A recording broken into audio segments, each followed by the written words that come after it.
നമസ്കാരം. National pension system, അതായത് നമ്മുടെ NPS-ൽ കുറേ പുതിയ മാറ്റങ്ങൾ വന്നിട്ടുണ്ട്.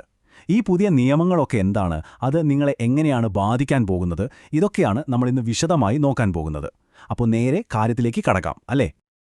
അപ്പോൾ ഈ പുതിയ മാറ്റങ്ങളൊക്കെ ശരിക്കും മനസ്സിലാക്കാനായിട്ട് നമ്മളൊരു 5 പ്രധാനപ്പെട്ട കാര്യങ്ങളിലേക്കാണ് കടക്കുന്നത്. ബേസിക്സ് തൊട്ട് ടാക്സ് ബെനിഫിറ്റ്സ് വരെ ഓരോന്നായിട്ട് നമുക്ക് ക്ലിയർ ആക്കാം.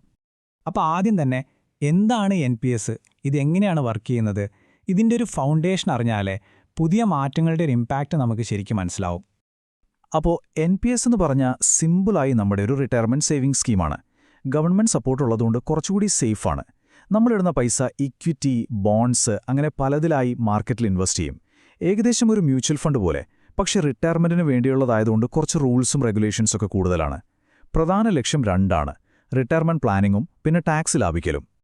NPS-ൽ പ്രധാനമായിട്ട് 2 തരം അക്കൗണ്ടുകളുണ്ട്. ടിയർ I പിന്നെ ടിയർ 2. ഇതിൽ ടിയർ I ആണ് മെയിൻ. ഇത് നിർബന്ധമാണ്, റിട്ടയർമെൻറ്റിന് വേണ്ടിയുള്ളതാണ്, ടാക്സ് ബെനിഫിറ്റ്സും ഇതിനാണ് കിട്ടുന്നത്. എന്നാൽ ടിയർ 2 അക്കൗണ്ട് ഒരു ഓപ്ഷണൽ ഇൻവെസ്റ്റ്മെന്റ് അക്കൗണ്ട് മാത്രമാണ്.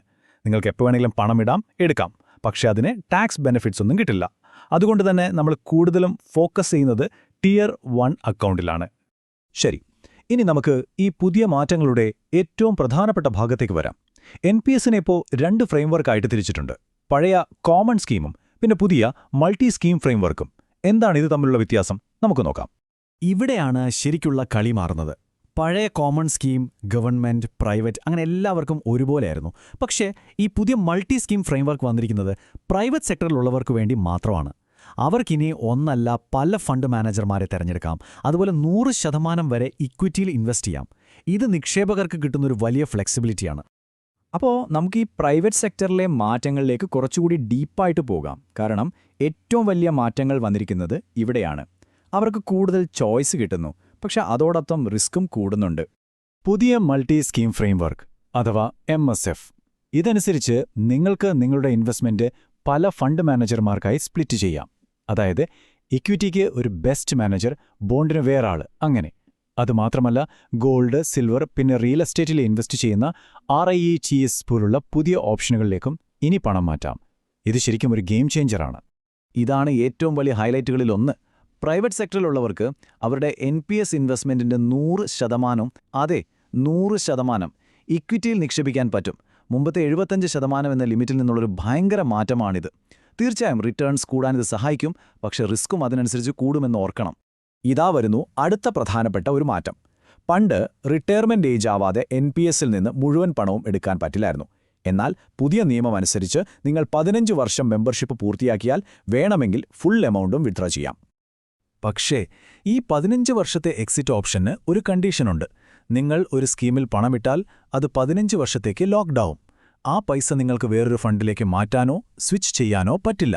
അപ്പോൾ നേരത്തെ പണമെടുക്കാനുള്ള സൗകര്യമുണ്ട്, പക്ഷേ അതിനൊരു വിലയും കൊടുക്കണം. ഇതൊന്ന് ശ്രദ്ധിക്കണം. അപ്പോൾ ഇനി നമുക്ക് കുറച്ചുകൂടി കോംപ്ലക്സ് ആയ ഒരു ഏരിയയിലേക്ക് കടക്കാം. അതായത് പണം പിൻവലിക്കാനുള്ള പുതിയ നിയമങ്ങൾ. ഇത് ഗവൺമെന്റ്, പ്രൈവറ്റ് സെക്ടർ ജീവനക്കാർക്ക് കുറച്ച് വ്യത്യാസമുണ്ട്. പേടിക്കേണ്ട, നമുക്ക് സിമ്പിളായിട്ട് തന്നെ ഇത് മനസ്സിലാക്കാം. ഗവൺമെന്റ് ജീവനക്കാരുടെ കാര്യം നോക്കുകയാണെങ്കിൽ നിങ്ങളുടെ കയ്യിലുള്ള മൊത്തം തുക 8 ലക്ഷത്തിൽ കുറവാണെങ്കിൽ നിങ്ങൾക്ക് വേണമെങ്കിൽ അത് മുഴുവനായിട്ടും പിൻവലിക്കാം.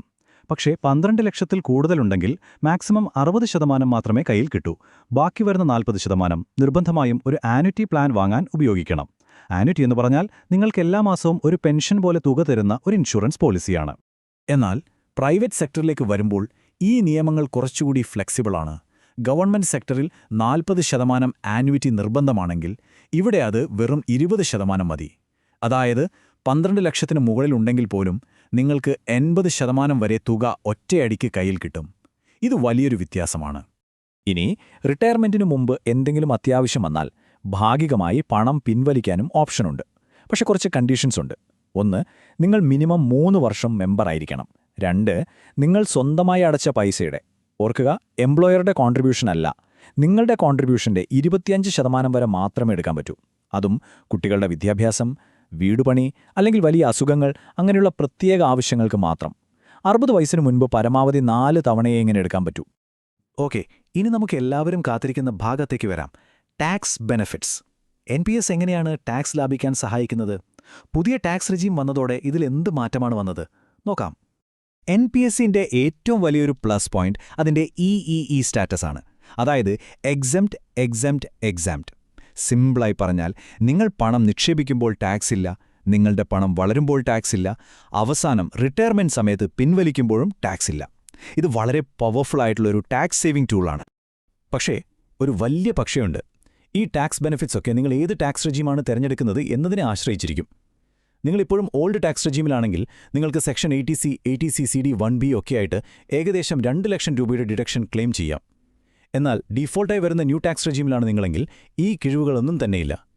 ആകെ ബാക്കിയുള്ളത് നിങ്ങളുടെ എംപ്ലോയർ അടയ്ക്കുന്ന കോൺട്രിബ്യൂഷനുള്ള കിഴിവ് മാത്രമാണ്. അതെ, ഇത് ശരിക്കും ശ്രദ്ധിക്കേണ്ട ഒരു പോയിന്റാണ്. നിങ്ങൾ പുതിയ നികുതി വ്യവസ്ഥയാണ് ഫോളോ ചെയ്യുന്നതെങ്കിൽ NPSൽ നിന്ന് ടാക്സ് ബെനിഫിറ്റ് കിട്ടാനുള്ള ഒരേയൊരു വഴി നിങ്ങളുടെ കമ്പനി നിങ്ങൾക്കായി അടയ്ക്കുന്ന വിഹിതത്തിന് മാത്രമായിരിക്കും. നിങ്ങളുടെ സ്വന്തം പോക്കറ്റിൽ നിന്നിടുന്ന പൈസയ്ക്ക് ടാക്സ് ഇളവ് കിട്ടില്ല. അപ്പോൾ നമ്മൾ ഇതുവരെ സംസാരിച്ചതിൻ്റെ ഒരു ചുരുക്കം നോക്കിയാൽ, 1. NPS ഇപ്പോൾ 2 സ്കീമായി. പ്രൈവറ്റ് സെക്ടറിലുള്ളവർക്ക് കൂടുതൽ ഫ്ലെക്സിബിലിറ്റി കിട്ടി. 100% വരെ ഇക്വിറ്റിയിലിടാം. 2. പണം പിൻവലിക്കാനുള്ള നിയമങ്ങൾ കുറച്ചുകൂടി എളുപ്പമായി, പ്രത്യേകിച്ച് പ്രൈവറ്റ് സെക്ടറിന്. 3. ഏറ്റവും പ്രധാനം, പുതിയ ടാക്സ് റീജിയമിൽ പഴയതുപോലെയുള്ള ടാക്സ് ബെനിഫിറ്റ്സ് ഇല്ല. ഇത് വളരെ വലിയൊരു മാറ്റമാണ്. അപ്പോൾ ഈ പുതിയ നിയമങ്ങളും അവസരങ്ങളും അതോടൊപ്പം വരുന്ന റിസ്കുകളുമൊക്കെ മനസ്സിലാക്കിയ സ്ഥിതിക്ക് നിങ്ങൾ സ്വയം ചോദിക്കേണ്ട ഒരു ചോദ്യമുണ്ട്. നിങ്ങളുടെ സാമ്പത്തിക ഭാവിക്കും ലക്ഷ്യങ്ങൾക്കും NPS ഇപ്പോൾ ഒരു ശരിയായ ചോയ്സാണോ? ഇതൊന്ന് ആലോചിച്ചു നോക്കൂ. വീണ്ടും കാണാം. നന്ദി.